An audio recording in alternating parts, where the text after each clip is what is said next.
সাসারাম ভ্রমণের আজকে তৃতীয় দিন। জানি এই ভিডিওটা অনেক লেট হয়ে গেছে, আর তার জন্য আমি ক্ষমা প্রার্থীও। এই তৃতীয় দিনের যাত্রাও কিন্তু শুরু হচ্ছে সাসারাম স্টেশন থেকে, কারণ আমি আগেও বলেছি আমরা রাত্রি যাপন করেছিলাম সাসারাম স্টেশনের রিটার্নিং রুমে। কেউ যদি রিটার্নিং রুমে কিভাবে থাকতে হয় সেসব ভিডিও জানতে চান, তাহলে আমি সেই সংক্রান্ত ভিডিও বানাবো। যাই হোক, আজকে যাত্রা শুরু হবে রহস্য আর ভক্তির মিলনে। একদিকে পাহাড়ের গুহায় গুপ্তধাম, অন্যদিকে প্রকৃতির কোলে করমচাঁদ ড্যাম, অন্যদিকে মা মুন্ডেশ্বরীর আশীর্বাদ। সাসারাম ভ্রমণের এই করমচাঁদ ড্যাম, মা মুন্ডেশ্বরীর সাথে তেলহারকুণ্ড, শেরশাহগড় ফোর্ট, এইসব চেনা জায়গাও কিন্তু আপনারা ঘুরতে পারেন। তবে আমরা চেনা ছকের বাইরে গিয়ে একটু আলাদা গুপ্তধাম গিয়েছিলাম, যেই জায়গাটা যাওয়ার পর আমাদের আর কোনো আফসোস হয়নি। যাই হোক, শুরু করি ভিডিওটি।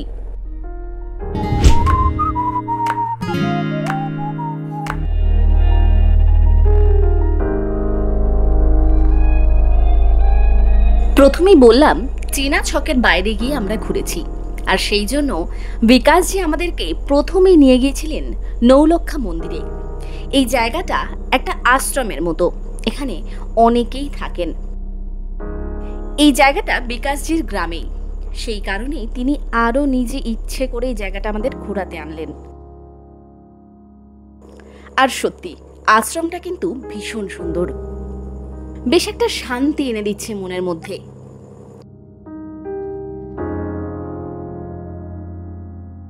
জায়গাটা আমরা অনেকক্ষণ ধরেই দেখলাম। এখানে থাকা বেশ অনেকজন আমাদেরকে ব্রেকফাস্টও করতে বলেছিলেন, কিন্তু সময়ের অভাবে সেটা আর সম্ভব হয়নি। এই জায়গায় আপনারা চাইলে রাত্রি যাপন করতে পারেন, তার জন্য অবশ্য আগে থেকে এনাদের সাথে যোগাযোগ করতে হয়। মেন শহরে থেকে কিন্তু বেশ দূরেই আশ্রমটি। বিকাশজি না থাকলে হয়তো এই জায়গাগুলো আমাদের আর দেখা হতো না, নামই জানতাম না। কারণ ওই যে বললাম, চেনা জায়গা থেকে বেশ কিছুটা আলাদা হয়েই আমরা ঘুরেছি। এখান থেকে বেরিয়ে চললাম গুপ্তধাম। সাসারাম শহর থেকে প্রায় 12 কিলোমিটার দূরে কৈমুর পাহাড়ের একান্ত কোণে লুকিয়ে রয়েছে গুপ্তধাম। এই গুপ্তধামের ভিডিও আমি অলরেডি আপলোড করেছি আমার এই চ্যানেলেই। আপনারা সেখানে গিয়ে তার একদম ডিটেলসে দেখতে পারেন কেন বাকি সবকিছু ছেড়ে আমরা গুপ্তধামের পথে এগিয়েছিলাম, গুপ্তধাম কতটা খাস আমাদের কাছে। এই জায়গায় যাওয়াটা যেমন কঠিন, সেখানে গিয়ে মহাদেবকে দর্শন করা আরো বেশি কঠিন। গুপ্তধাম যাওয়ার যে রাস্তা, তাতেই পাবেন প্রচুর নাম না জানা জলপ্রপাত। করমচাঁদ ড্যামকে ডান দিকে ফেলে এগিয়ে চলেছি গুপ্তধামের পথে। কাদা, ঝর্ণা, জল সব পেরিয়ে অবশেষে এসে পৌঁছালাম গুপ্তধাম। এই গুহার ভিতরে রয়েছেন বিরাজমান স্বয়ং মহাদেব। তবে গুহার ভিতর প্রবেশ করাটা একটু কষ্টকর। এই গুহার ভিতরে অক্সিজেনের অভাব রয়েছে, যে সমস্যাটা আমারও হয়েছিল।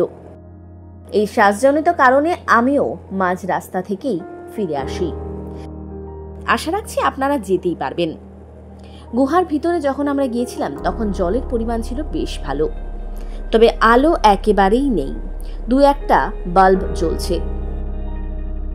লোকের মুখে মুখে জানা যায় তপস্যার জন্যই মহাদেব নিজে এই জায়গায় লুকিয়েছিলেন, আর যে কারণে এই জায়গার নাম গুপ্তধাম। শ্রাবণ মাসে কিন্তু প্রচুর ভিড় হয় ভক্তদের। এই জায়গা থেকে বেরিয়ে আমরা চললাম আমাদের পরবর্তী গন্তব্য করমচাঁদ ড্যাম। এই গুপ্তধামের মাহাত্ম্য সম্পর্কে কিন্তু আমি আপলোড করে দিয়েছি ভিডিও, আপনারা প্লিজ একবার দেখবেন, আশা করছি ভালো লাগবে। গুপ্তধাম থেকে বেরিয়েই পড়বে এই ড্যামটি।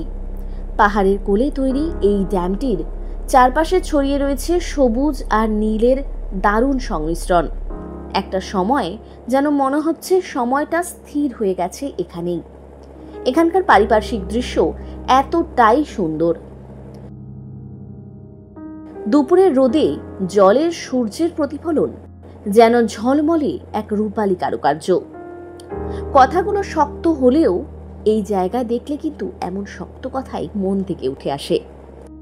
এখানকার নীরবতা ক্লান্ত মনকে সতেজ করে দেয়। এই জায়গা থেকে পার হয়ে চললাম আজকের শেষ গন্তব্য মা মুন্ডেশ্বরীর মন্দির।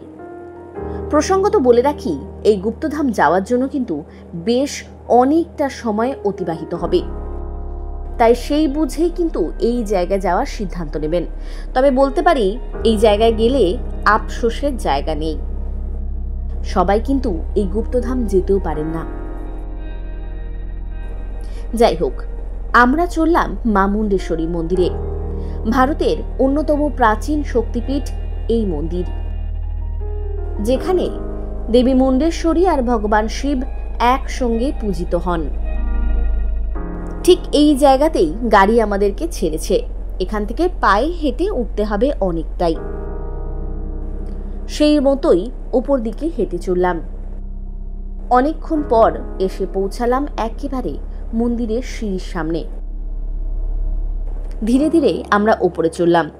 অষ্টভুজাকৃতি এই মন্দিরটি একদিকে ইতিহাসের প্রতীক, অন্যদিকে ভক্তদের কেন্দ্রবিন্দু। ভিতরে প্রবেশ করতেই চোখে পড়ল দেবী মুন্ডেশ্বরীর মূর্তি। ভিতরের ছবি ভিডিও তোলা বারণ। পাহাড়ের মাথায় দাঁড়িয়ে থাকা সূর্যাস্তের সময় যখন ঘন্টার শব্দ আপনার কানে ভেসে আসবে, মনটা একেবারে শান্ত হয়ে যাবে। এই মুন্ডেশ্বরী মন্দির নিয়ে আলাদা একটা ভিডিও অবশ্যই বানাবো, কারণ ওই যে বললাম, ভারতের প্রাচীনতম শক্তিপীঠ এই মুন্ডেশ্বরী। মুন্ডেশ্বরীতে এসে একটুখানি রেস্ট নিলাম, নিয়ে এগিয়ে চললাম বাড়ি ফেরার পথে। মুন্ডেশ্বরী মন্দির থেকে নিচে নামার পথটি বেশ ভালো। যেখানে সেখানে আপনার ইচ্ছে মতো ক্লান্ত শরীরে রেস্ট নিতে পারবেন। মুন্ডেশ্বরী মন্দির ঘুরে ফিরে চললাম স্টেশনের দিকে। আজ রাতে আমাদের ট্রেন রয়েছে, নেতাজি এক্সপ্রেস। গুপ্তধামের রহস্য, করমচাঁদ ড্যামের প্রকৃতি আর মা মুন্ডেশ্বরীর আশীর্বাদ, এই তিনে মিলে আমাদের এই ভ্রমণের তৃতীয় দিন হয়ে উঠেছিল এক পরিপূর্ণ অভিজ্ঞতা সম্পন্ন। সাধারণত কোনো ট্যুরিস্ট এই গুপ্তধামে কিন্তু যান না, তবে আমরা সব জায়গাকে বাদ দিয়ে বেছে নিয়েছিলাম গুপ্তধাম, যার আফসোস হয়নি, সত্যি হয়নি। এই গুপ্তধামের পথ আমাদের ভ্রমণকে আরো বেশি সুন্দর করে তুলেছিল। আজকের ভ্রমণটি এইভাবেই শেষ হয়েছে। আজ সারাদিনের ভ্রমণের জন্য আমাদের গাড়ি ভাড়া লেগেছিল 4,500 টাকা, যা ভাগ হয়েছিল 8 জনের মধ্যে। খাওয়া দাওয়া বলতে সকালবেলা ব্রেকফাস্ট করেছিলাম, 25 টাকা করে নিয়েছিল। লাঞ্চ সেভাবে করা হয়নি, একেবারে ডিনার। বলে দিই, এই গুপ্তধাম যাওয়ার পথে কিন্তু খুব একটা দোকানপাট পাবেন না। আমাদের এই সাসারাম ট্রিপটাতেই আমি একটা জিনিস নোটিস করলাম, প্রত্যেকটা জায়গাতেই কিন্তু নিজের সঙ্গে শুকনো খাবার অবশ্যই রাখা উচিত, না হলে খুব সমস্যায় পড়তে হবে। একজনকে ধন্যবাদ না দিয়ে পারলাম না, তিনি হচ্ছেন বিকাশজি, আমাদের গাড়ির ড্রাইভার। তিনি ভীষণ ভালো মানুষ। গুপ্তধাম বা অন্যান্য ছোটখাটো টুরিস্ট স্পট তিনি না থাকলে হয়তো আমরা কভার করতে পারতাম না। এই জায়গার ডিটেলস তিনি আমাদেরকে দিয়েছিলেন। আর গুপ্তধামের রাস্তায় কিন্তু চটকনে কোনো ড্রাইভার নিয়ে যাবেন না, কারণ রাস্তাটা একটু খারাপ। আশা করছি পরবর্তী কোনো দিনও যদি সাসারাম আবার আসি, তাহলে গুপ্তধাম আবারও ট্রাই করব। আজকের মতো এইটুকুই। ফিরে আসছি সাসারামেরই সম্পূর্ণ একটা ভিডিও নিয়ে, যেখানে আমাদের প্রত্যেক জনার কত করে খরচা হয়েছিল সেই সব সংক্রান্ত ডিটেলস নিয়ে। দেখা হচ্ছে পরের ভিডিওতে।